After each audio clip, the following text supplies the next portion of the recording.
a health alert. According to DHEC, about more than 4 months into the 2024 year, and South Carolina already has reported more whooping cough cases than all of last year. But it is preventable. 7 News' Colin Riviello speaks with a doctor to find out how to protect yourself and others.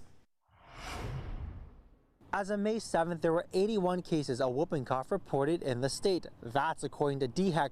58 of those cases came from right here in the upstate.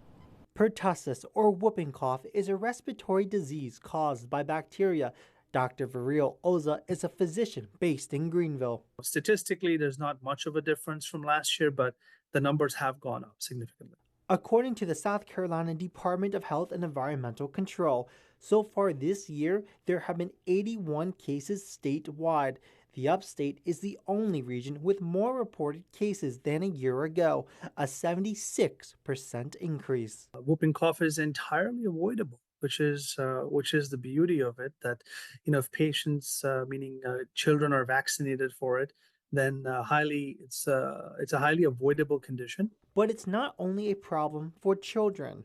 And then the most important thing that people tend to forget is adults can also get whooping cough, typically the elderly.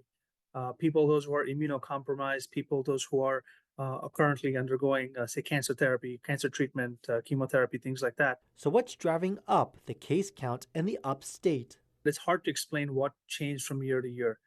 Things like, did the vaccination rates drop for some reason? Dr. Oza also says hand washing can affect the rate at which pertussis spreads. You should try to avoid contact. You should wear a mask, mostly because it is spread by respiratory droplets. But Dr. Oza says getting a pertussis vaccine is the best method to protecting yourself and protecting others.